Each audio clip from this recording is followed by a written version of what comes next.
تو آئے ناظرین بڑھتے ہیں اپنے خاص خبر کی طرف۔ ہماری یہ خاص خبر ہے اس فتوے سے متعلق جس نے عالم اسلام کو غور و خوض کرنے کے لیے اور فکر کرنے کے لیے مجبور کر دیا ہے۔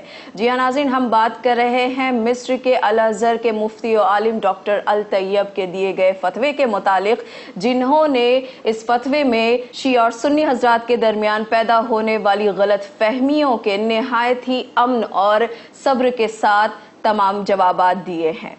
اس فتوے سے متعلق یہ بھی بات بتائی جا رہی ہے کہ یہ فتویٰ عالم اسلام کے لیے نہایت ہی تاریخ رقم کر دینے والا ہے، ساتھ ہی ساتھ ہر کسی کو آج ضرورت ہے اسے سننے اور اسے سمجھنے کی۔ جی ہاں ناظرین، ہم بات کر رہے ہیں پچھلے دنوں ایجپشن چینل پر دیے گئے انٹرویو میں بتائے گئے وہ تمام سوالات کے جوابات جنہیں دیے تھے الازہر کے مفتی و عالم ڈاکٹر الطیب نے، اور اس ٹی وی چینل پر پوچھے گئے یہ سوالات اور ان کے جوابات کچھ اس طرح تھے۔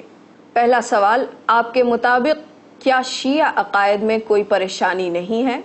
الطیب نے کہا بالکل نہیں، بلکہ 50 سال پہلے شیخ محمود شلتوت جو کہ الازہر کے چانسلر بھی تھے، انہوں نے یہ فتویٰ جاری کیا تھا کہ شیعہ فقہ اسلامی فقہوں کا 5واں فقہ ہے، جیسے 4 فقہ اسلام میں پہلے سے ہی موجود ہیں۔ دوسرا سوال، ہمارے بچے شیعہ اسلام سے کافی متاثر ہو رہے ہیں، اسے اپنا رہے ہیں، ایسے میں ہم کیا کریں؟ ایسے بچوں کو اس فقہ کو اپنانے دیں، انہیں تبدیل ہونے دیں۔ کیا ہم کچھ کہتے ہیں جب کوئی مالکی یا حنفی جماعت کو چھوڑ دیتا ہے؟ یہ بچے بس 4تھے فقہ کو چھوڑ کر 5ویں فقہ کو اپنا رہے ہیں، جو کہ لائق تنقید نہیں ہے۔ شیعہ اب ہمارے رشتہ داروں میں سے ہوتے جا رہے ہیں، ان کے بچے ہمارے بچوں سے نکاح کر رہے ہیں، اس پر آپ کیا کہیں گے؟ انہوں نے جواب دیا، اس میں غلط کیا ہے، نکاح ہم مذہب سے جائز ہے۔ پھر سوال کیا گیا، ایسا کہا جاتا ہے کہ شیعہ حضرات کے پاس الگ قرآن مجید ہے۔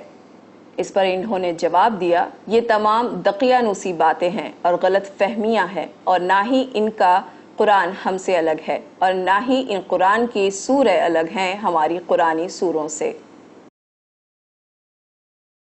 23 سعودی عرب کے علماء نے فتویٰ جاری کیا ہے کہ شیعہ کافر ہیں۔ الطیب نے جواب دیا، مسلمانوں کے لیے فتوے جاری کرنے کی الازہر کے پاس ہی اتھارٹی ہے، اس لیے اس کے علاوہ جاری ہونے والے سارے فتوے بے معنی اور جعلی ہیں۔ تو پھر آخر فرق کہاں باقی رہا؟ شیعہ اور سنی میں کیا فرق ہے اور ان کے کیا معنی ہیں؟ الطیب کا جواب تھا، یہ تفرقات بیرونی سازشوں کی پالیسیز ہیں جو شیعہ اور سنی حضرات میں فساد پھیلانا چاہتی ہیں۔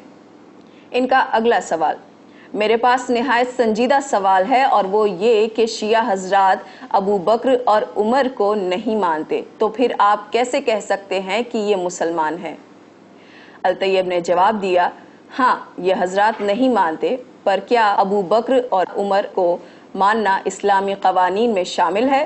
ابو بکر اور عمر کی کہانی تاریخی ہے، ان کا اسلام کے بنیادی عقائد و قانون سے کوئی لینا دینا نہیں۔ ان سوالات پر حیرت زدہ ہوتے ہوئے ایک اور سوال کیا گیا کہ شیعہ حضرات کا بنیادی مسئلہ ہے، اور وہ یہ ہے کہ شیعہ حضرات کہتے ہیں کہ ان کا امام وقت 1000 سالوں سے اب بھی زندہ ہے۔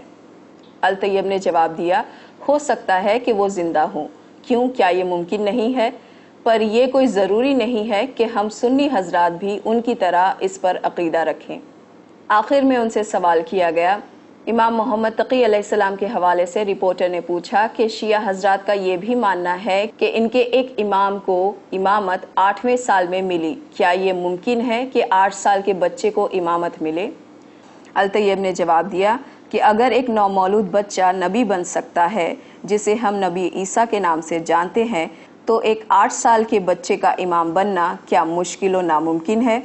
اور یہ بات کوئی عجیب بھی نہیں، حالانکہ ہم اہل سنت حضرات اسے تسلیم نہیں کرتے، پر شیعہ حضرات کا یہ عقیدہ اسلام سے باہر کا نہیں ہے، اور نہ ہی اسلام کو اس سے خطرہ ہے، اور یہ حضرات مسلمان ہیں۔